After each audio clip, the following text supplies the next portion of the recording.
Ring రోడ్డులో traffic పోలీసులు ఆంక్షలు విధించారు. 3 నెలల పాటు ఈ ఆంక్షలు కొనసాగనున్నాయని వారు తెలిపారు. రింగ్ రోడ్ నుంచి గట్కేసర్, వరంగల్ వెళ్లే రూట్ ను క్లోజ్ చేశారు. ఉప్పల్, నారపల్లి ఎలివేటెడ్ కారిడార్ పిల్లర్ల పనుల కోసం ట్రాఫిక్ ఆంక్షలు విధించారు. సికింద్రాబాద్, హబ్సిగూడ, కోటి, రామంతపూర్ నుంచి గట్కేసర్, వరంగల్ వెళ్లే వాహనాలను లిటిల్ ఫ్లవర్ కాలేజ్ వెనుక నుంచి మళ్లించనున్నారు. వరంగల్, గట్కేసర్ నుంచి ఉప్పల్ రింగ్ రోడ్డుకు వెళ్లే వాహనాలను బకాయత్ లేఅవుట్ మీదుగా మళ్లించనున్నారు. ఇక ఇదే అంశానికి సంబంధించిన మరింత సమాచారం మా కరెస్పాండెంట్ విశాల్ అందిస్తారు ఫోన్ ద్వారా. విశాల్, చెప్పండి, ఈ అంశానికి సంబంధించి మీ దగ్గర ఉన్న లేటెస్ట్ అప్డేట్స్ ఏంటి?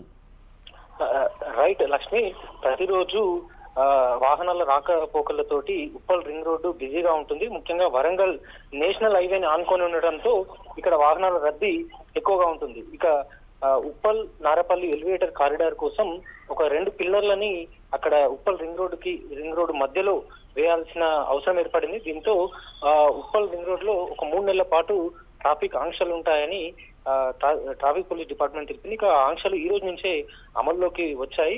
ముఖ్యంగా సికింద్రాబాద్, హబ్సిగూడ, అదేవిధంగా కోటి, రామంతపూర్ నుంచి కట్కేసర్, వరంగల్ వెళ్లే వాహనాలన్నింటినీ కూడా లిటిల్ ఫ్లవర్ కాలేజ్ వెనకాల నుంచి మళ్లిస్తున్నారు. ఇక అదేవిధంగా వరంగల్, గట్కేసర్, మేడిపల్లి, నారపల్లి నుంచి ఉప్పల్ రింగ్ రోడ్డు మీదుగా కోటి లేదా సికింద్రాబాద్ వెళ్లే వాహనాలను ముందుగానే బగాయత్ భూములని లేఅవుట్ ఉంటుంది, అక్కడి నుంచి డైవర్షన్ చేస్తున్నారు. అదేవిధంగా దానికి ఉప్పల్ రింగ్ రోడ్డు ఆనుకొని ఉన్న కొన్ని కాలనీల నుంచి వాహనాలను ట్రాఫిక్ పోలీసులు దారి మళ్లిస్తున్నారు. అయితే పూర్తి స్థాయిలో ప్రజలకు అవగాహన లేకపోవడం వల్ల ఇంకా కొంతమంది వాహనదారులు ఇబ్బందులు పడుతున్నారు. ముఖ్యంగా సైన్ బోర్డ్స్ కొన్ని చోట్ల లేకపోవడం, ముఖ్యంగా ఒకేసారి ఇది అమల్లోకి రావడంతో ట్రాఫిక్ వాలంటీర్లు వీళ్ళెవరు కూడా ఈ డైవర్షన్ చేసిన పాయింట్లలో లేకపోవడం వల్ల కొన్ని చోట్ల ట్రాఫిక్ జామ్ అవుతుంది. అదేవిధంగా వాహనదారులు కూడా ఇబ్బందులు పడుతున్నారు.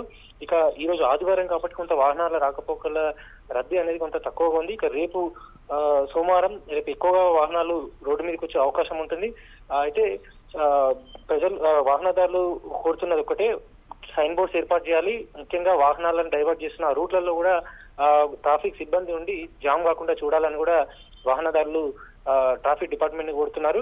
ఇక అదే విధంగా సాధారణంగా ఉప్పల్ రింగ్ రోడ్ నుంచే జిల్లా బస్సుల ద్వారా అటు యాదాద్రి, జనగాం, హన్మకొండ, వరంగల్ కి ప్రయాణికులు వెళ్తుంటారు. కానీ ఉప్పల్ రింగ్ రోడ్ నుంచి ఆ బస్ స్టాప్ ని ఉప్పల్ నల్లచేరుకి మార్చారు. దీంతో ఉప్పల్ రింగ్ రోడ్ నుంచి నడుచుకుంటూనే ప్రయాణికులు వెళ్లాల్సిన పరిస్థితులు ప్రస్తుతం కొనసాగుతున్నాయి. ఇంకా దీనికి సంబంధించి కూడా ఆర్టీసీ, అదేవిధంగా ట్రాఫిక్ పోలీసులు సమన్వయంతో ప్రయాణికులకు ఇబ్బంది రాకుండా కూడా చూడాల్సిన అవసరం ఉంది. ప్రస్తుతానికైతే ట్రాఫిక్ పోలీసులు